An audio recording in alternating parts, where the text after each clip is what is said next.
نہیں ہے. جانتے ہیں آپ دولت کو لے کر آئیں گے تو دولت کے مقابلے میں دولت لائی جاتی ہے. طاقت وہ لے کر آئیں گے, طاقت کے مقابلے میں طاقت کام آتی ہے. قوت وہ لے کر آئیں گے, قوت کے مقابلے میں قوت کام آتی ہے. وہ لشکر لے کر آئیں گے, لشکر کے مقابلے میں لشکر کام آتا ہے. وہ سطوت لے کر آئیں گے, سطوت کے مقابلے میں سطوت کام آتی ہے. وہ تعداد لے کر آئیں گے, تعداد کے مقابلے میں تعداد کام آتی ہے. حضور ان کا مقابلہ کیسے کریں گے؟ مصطفیٰ ارشاد فرماتے ہیں لانے دو انہیں طاقت, لانے دو انہیں قوت. وہ طاقت لے کر آئیں گے, میں اسلام لے کر آ رہا ہوں, میں قرآن لے کر آ رہا ہوں, اللہ کا فرمان لے کر آ رہا ہوں. اور دنیا دیکھے گی طاقت کا مقابلہ طاقت کر سکتی ہوگی, لیکن کوئی طاقت ایسی آج تک بنی ہی نہیں جو اسلام کا مقابلہ کر سکے, جو اللہ کے قرآن کا مقابلہ کر سکے. میں اسلام لے کر آ رہا ہوں. ذرا آپ سوچئے رسول اللہ کیا لے کر گئے تھے ابو جہل کو سمجھانے کے لیے, کیا لے کر گئے تھے عتبہ کو سمجھانے کے لیے, کیا لے کر گئے تھے جو ابو جہل کا بیٹا مجبور ہو گیا لا الہ الا اللہ پڑھنے کے بعد بھی.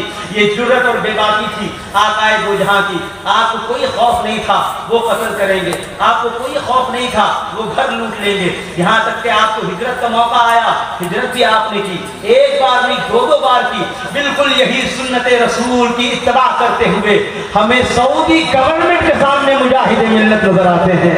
سرکار مجاہد ملت اپنے تو اپنے رہے, آپ اپنے دیش میں ہیں, اپنی مٹی میں پیدا ہوئے ہیں, اپنے گھر میں زندگی گزار دی, یہیں آپ کے باپ داداؤں کی قبریں بنی, اس کے باوجود یہاں پر رہنے کے آپ حق بولنے سے قاصر ہیں, سچ بولنے سے قاصر ہیں, حق بات ڈر کی وجہ سے نہیں کر پا رہے ہیں.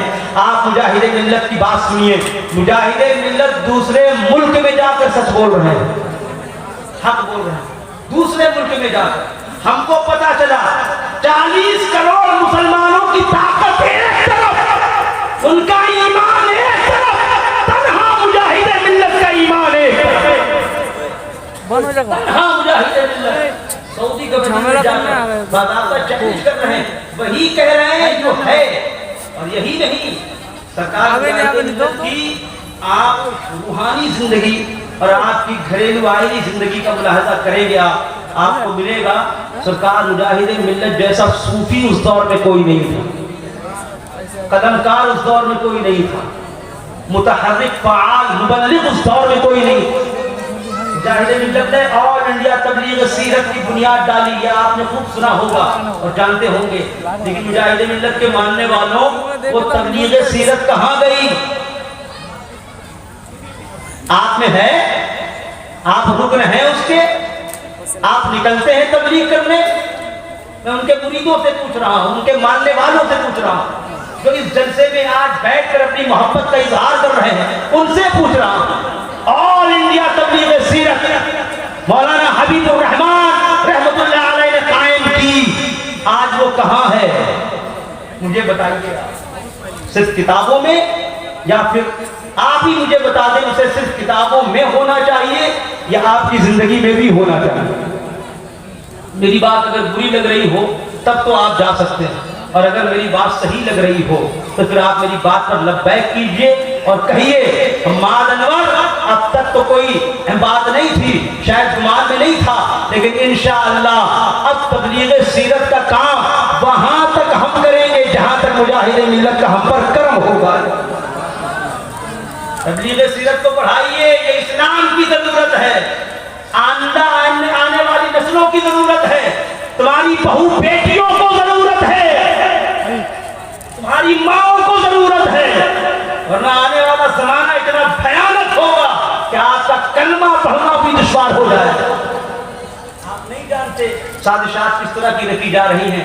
اگر آپ نے کوئی انتظام نہیں فرمایا تو کچھ دن پہلے پتا ہوگا ایک حرامی نے سپریم کورٹ میں ریٹ داخل کی, قرآن شریف کی ان 26 آیت کریمہ کو معاذ اللہ ہٹایا جائے. نام سنا ہوگا, میں اس مکروہ شخص کا نام لے کر اس جلسے کو مکروہ نہیں کرنا چاہتا, بس اتنا کہنا چاہتا ہوں اس جیسے ایک نہیں لاکھوں آئے اور چلے گئے, لاکھوں آئے اور چلے گئے. قرآن جبریل جس طرح لائے تھے اسی طرح آج بھی قائم ہو, قیامت تک قائم رہے.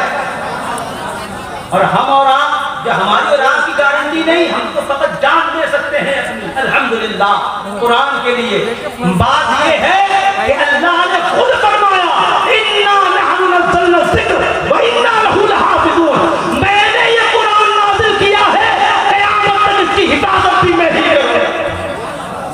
وہ کیا کرے گا جو خود بدنام زمانہ ہے، اور کیوں کر رہا ہے؟ وہ نیریٹو چینج کرنا چاہتا ہے، کیونکہ اس وقت گورنمنٹ پریشان ہے کسانوں کے مدعے سے، وہ چاہتا ہے کہ اشتعال انگیزی تھوڑی سی پھیلائی جائے اور وہی نیریٹو پھر سے بنے ریلیجیس نیریٹو، جس پر وہ بینک کا کارڈ کھیلتے، ووٹ کا کارڈ کھیلتے ہیں، ووٹ بینک بناتے ہیں، صرف وہی کھیلنا چاہتا ہے۔ لیکن اس کے باوجود میں کہنا چاہتا ہوں قرآن شریف پڑھیے، صرف اس لیے نہیں تاکہ آپ کو شفا مل جائے روحانی طور پر، اس لیے بھی پڑھیے تاکہ اس میں جان سکے کہ آپ کو شادی کیسے کرنا ہے، زندگی کیسے گزارنا ہے، زندگی کو جینا کیسے ہے، کروٹ کیسے لینی ہے، سونا کیسے ہے، مہمان نوازی کیسے کرنی ہے، ماں باپ کا ادب کیسے کرنا ہے، عورتوں کی عزت کیسے کرنی ہے، بیوی کے حقوق کیسے ادا کرنے ہیں، شوہر کا حق کیا کیا ہونا چاہیے، پڑوسی کا حق کیا ہونا چاہیے، یہ ساری چیزیں بھی سیکھنے کی ضرورت ہے۔ تب آپ دیکھیں گے جنت جسے آپ دیکھنا چاہتے ہیں قیامت میں تو بعد میں دکھے گی، قرآن پر عمل کر لو، خدا آپ کا گھر جنت کا نمونہ بنتا ہوا نظر آئے۔ ضرورت ہے اس بات کی کہ ہم قرآن اور تبلیغ سیرت کو آگے بڑھاوا دیں۔ خاک ساران حق، یہ حضور سرکار مجاہد ملت کی وہ تحریک ہے جس نے قومی، ملی، مسلکی تینوں طرح کے کام انجام دیے۔ وہ بیلچہ لے کر تمام مجاہدین کا اپنے گھر سے باہر نکلنا آج کر نہیں سکتے آپ، وہ کام 40 کروڑ 45 کروڑ ہیں آپ، اس کے باوجود اس طرح کی کوئی تنظیم آپ بنانے سے قاصر ہیں۔ نکلیے بیلچہ لے کر، پتہ چل جائے گا، نکلیے آپ وردی پہن کر، پتہ چل جائے گا آپ میں یہ جرأت اور وہ جذبہ نہیں، یہ کام جذبے سے ہوا کرتے ہیں۔ میں نے کہا حضور آپ کو ڈر کیوں نہیں لگتا؟ ہم کو تو ڈر لگتا ہے۔ مجاہد ملت فرماتے ہیں انہیں ڈرنے کی ضرورت نہیں جن کے سینوں میں عشق رسول ہوا کرتا ہے، احترام انبیاء ہوا کرتا ہے۔ وہ عشق رسول تھا جو ان کو آگے بڑھا رہا تھا، خاک ساران حق۔ اور اس کے علاوہ آپ ایک بہترین مرید، ایک ایسا مرید جو اپنے پیر کا حد درجہ احترام کیا کرتا تھا۔ کہتے ہیں کہ بریلی شریف اسٹیشن پر اترے، آپ نے رکشہ کیا اور رکشے سے آپ جا رہے تھے حضور سرکار اعلیٰ حضرت کی مزار کی طرف، جا ہی رہے تھے، رکشے والے سے آپ نے پوچھ لیا کہ بھائی تمہارا نام کیا ہے؟ اس نے کہا میرا نام حامد رضا ہے۔ حامد رضا ہے، اتنا سننا تھا آپ کود گئے رکشے سے باہر، طرف گئے اور اس کا ہاتھ پکڑ کر کہا یہ کیا گناہ دروار ہے تم سے؟ کہا حضور خیریت تو؟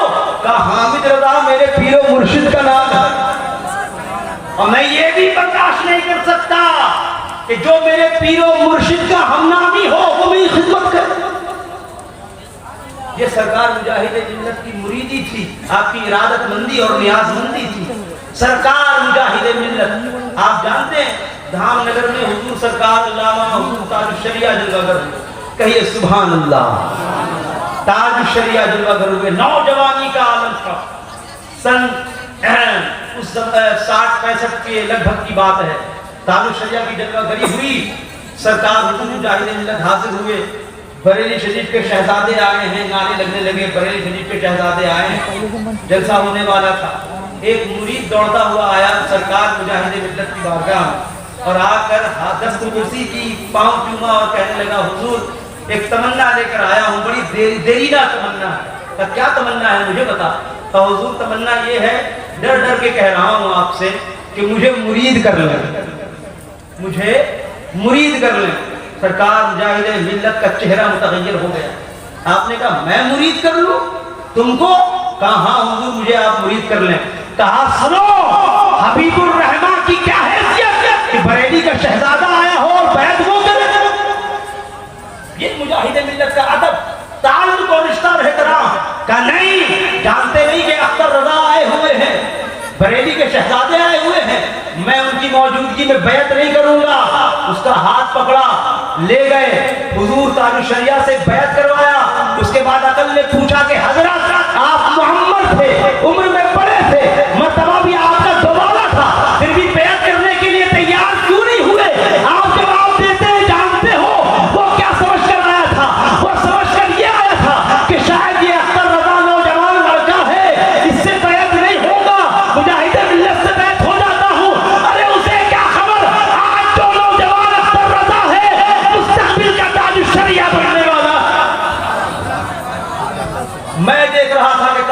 بننے والا سرکار مجاہد ملت نے اپنے پیروں کی بارگاہ میں اور اپنے پیروں کے شہزادگان کی بارگاہ میں کچھ اس طرح عقیدت کا خراج پیش کیا ہے.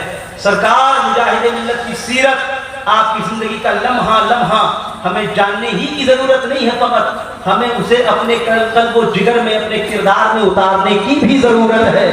آپ جانتے ہیں آپ لنگی پہنا کرتے ہیں، لنگی. ایک واقعہ آپ کو اور بتاؤں. حضور سرکار یہ جملے معترضہ کے طور پر ہے، فلسفہ بتا رہا ہوں، فلسفہ. سرکار وارث علی شاہ رحمۃ اللہ علیہ بہت عظیم بزرگ گزرے ہیں. دیوا شریف میں آپ کا مزار شریف ہے، آپ سب جانتے ہو. وہ ایک لباس پہنا کرتے تھے. لباس کی کیا اہمیت ہونی چاہیے آج اسے ہمیں اور آپ کو سمجھنے کی ضرورت ہے. شومیہ قسمت میرے پاس وہ ٹاپک نہیں ہے جس پر میں آپ سے وہ بات کر سکوں، ورنہ بس اسے طائرانہ انداز میں یہ سن لیجئے کہ آج ہم نے اپنا ضمیر، اپنی روح اور اپنا لباس، اپنی تہذیب، اپنا تمدن پوری طرح سے ویسٹرن کلچر میں ڈال دیا. ہمارے گھروں میں مسلمانوں کی تہذیب کم، انگریزوں کی تہذیب زیادہ پائی جاتی ہے. ہمارے گھروں میں اب اس زمانے میں آپ کو بتانا چاہتا ہوں، ہر کسی کے اوپر ویسٹرن کلچر کا بھوت سوار ہے. وہ کلیشے ہی رہنا چاہتا ہے. وہ اس کو اسلامی لباس یا داڑھی وغیرہ وغیرہ سے ایک عجیب سی کوفت کا احساس ہوتا ہے. یہ مسلمانوں کا مزاج جب سے ویسٹ سے بہت ساری باتیں آئی ہیں ہمارے اور آپ کے درمیان، تب سے یہ مزاج بن گیا. بہرحال ایک ٹاپک نہیں بننا، اس پر میں گفتگو کرتا ہوں. میں سرکار وارث علی شاہ کی بات بتاتا ہوں. سرکار وارث علی شاہ رحمۃ اللہ علیہ ایک کپڑا پہنا کرتے تھے، مخصوص ٹائپ کا کپڑا. وہ سلواتے نہیں تھے، وہ یوں ہی پہن لیا کرتے تھے، اور پیلے کلر کا ہوتا، یلو کلر کا پہنتے تھے. ایک دن ایک مرید نے ان سے پوچھا کہ حضرت دنیا کپڑے خریدتی ہے تو خرید کر سلواتی ہے، کرتا ہوتا ہے، پیجامہ ہوتا ہے، وہ پہنتی ہے، اور آپ کو ہم دیکھتے ہیں کہ آپ کپڑا بغیر سلا ہوا یوں ہی لپیٹ لیا کرتے ہیں، اس کے پیچھے وجہ کیا ہے؟ تو انہوں نے کہا بیٹا میں یہ کپڑا نہیں لپیٹتا، اپنے لیے کفن لپیٹتا.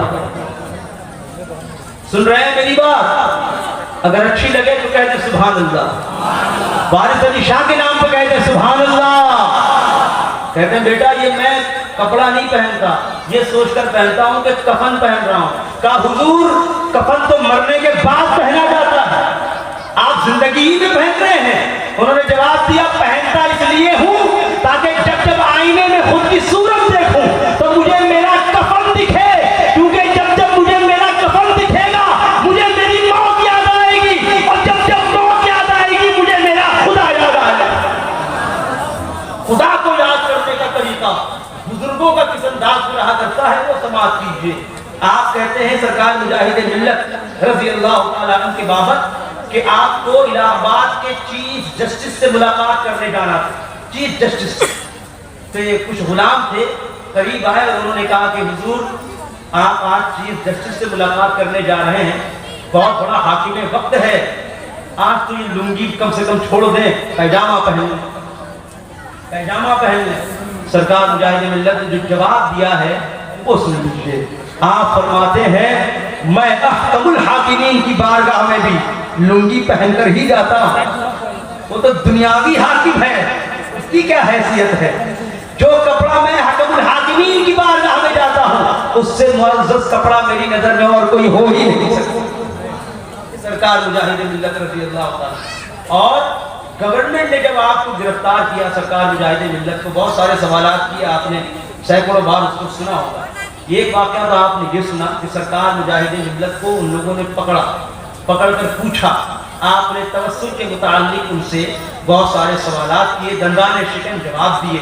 وہ گورنمنٹ، سعودی گورنمنٹ اتنی زیادہ ظالم اور جابر، جہاں پوری دنیا میں آج جمہوریت کے لیے باضابطہ کئی بڑی بڑی جنگیں ہوئی، برٹن، امریکہ، فرانس، یورپ کے زمانے میں بری طرح سے لڑے صرف جمہوریت کو لانے کے لیے.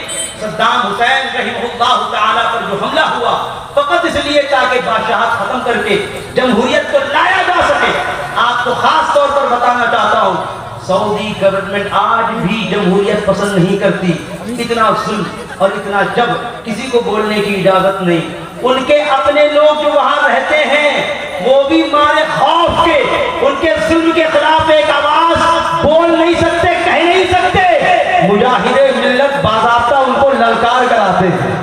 للکارا رسول اللہ صلی اللہ علیہ وسلم کے عشق کی بات تھی، احترام کی بات تھی، عظمت کی بات تھی، رفت کی بات تھی سرکار مجاہد۔ اور یہی حال حضور تاج الشریعہ کے ساتھ بھی ہوا۔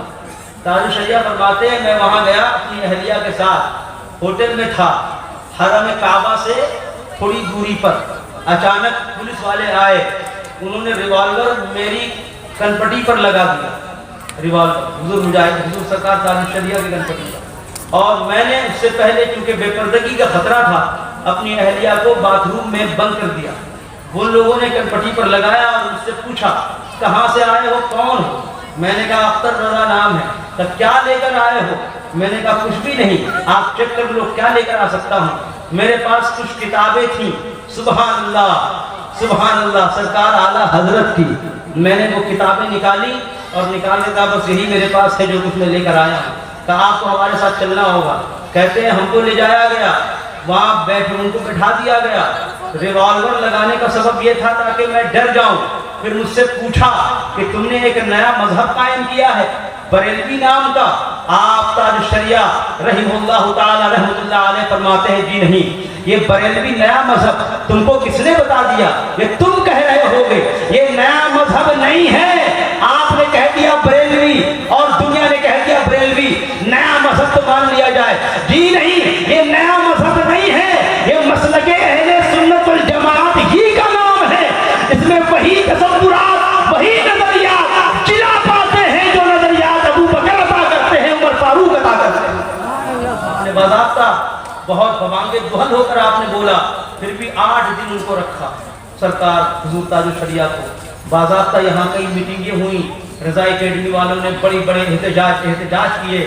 اس کے بعد حضور تاج الشریعہ کو بغیر حاضری دیے ہوئے بھارت بھیج دیا گیا۔ یہ تاج الشریعہ کے ساتھ بھی ہوا، یہ سرکار مجاہد ملت کے ساتھ بھی ہوا، لیکن الحمدللہ دونوں بزرگوں کے ایمان پر کروڑوں سلام، کروڑوں درود کہ اتنی پریشانیاں، اتنا ظلم، اتنا جبر دیکھنے کے بعد بھی مصلی وہیں بچھایا جہاں بچھانا چاہتے تھے۔ نماز تنہا پڑھی، پیچھے نہیں پڑھی۔ یہ سرکار مجاہد ملت کا جہاد تھا، سرکار تاج الشریعہ کی شریعت پر پابندی تھی۔ اللہ تعالیٰ ان دونوں بزرگوں کا صدقہ ہم سب کو عطا فرمائے۔ حضور سرکار تاج الشریعہ رحمۃ اللہ علیہ بہت عظیم الشان، بہت عظیم بزرگ، بہت اللہ تعالیٰ نے آپ کو تقویٰ، آپ کا فتویٰ، آپ کی تہجد گزاری، آپ کی شب بیداری، آپ کی ریاضتیں، یہ سب کچھ مسلم ہیں، اسلام کے عین مطابق ہیں، عین اسلام عین ایمان ہیں۔ سرکار حضور تاج الشریعہ کے تعلق سے روایت کرتے ہیں مفتی یونس رضا اویسی صاحب اپنی کتاب میں کہ سرکار تاج الشریعہ حمص پہنچے۔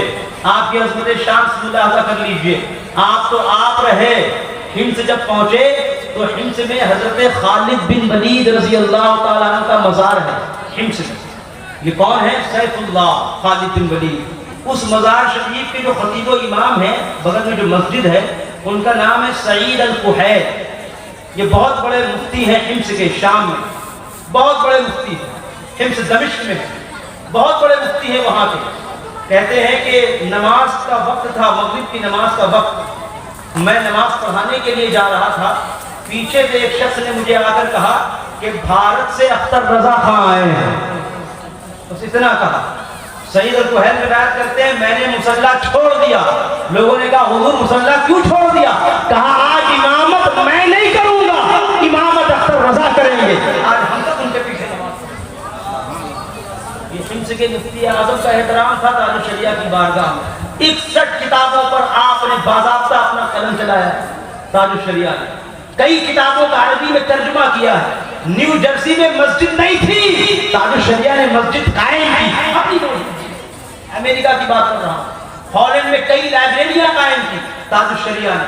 آپ ہر اعتبار سے اللہ اس کے رسول کی دین کی اشاعت کے لیے کوشاں رہیں۔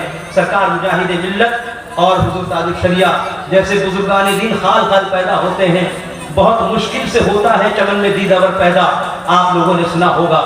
اور سرکار مجاہد ملت کی ایک آخری بات آپ تک پہنچانے کے بعد ہم چاہتے ہیں کہ آپ میرے لیے دعا کریں گے، ہم آپ کے لیے دعا کریں گے، کبھی انشاءاللہ تعالی ملاقات ہوئی تو پھر گفتگو ہوگی، زندگی نے اگر ساتھ دیا۔ سرکار مجاہد ملت رضی اللہ تعالیٰ عنہ کی شان بہت عظیم ہے. آپ ایک عظیم بزرگ کے ماننے والے لوگ ہیں، لیکن اس سے پہلے آپ لوگوں سے کہنا چاہوں گا آپ مجاہد ملت کی زندگی کو اپنے کردار میں گھسائیے، لے کر آئیے ان کی زندگی کو اپنے گھر میں.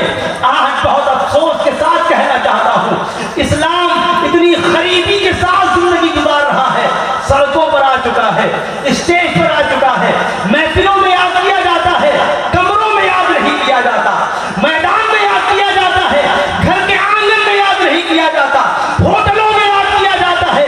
مسلمانوں کی نجی زندگی سے اس کو نکال دیا گیا ہے. آج افسوس اس وقت کا ہمیں ہوتا ہے.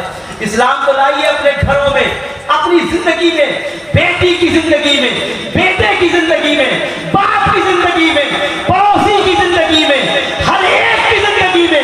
جس دن اسلام آ جائے گا آپ دیکھیں گے، ہم دیکھیں گے دنیا جیسے پہلے قدم چوما کرتی تھی پھر سے ہماری قدموں کے پھریرے لہرائے.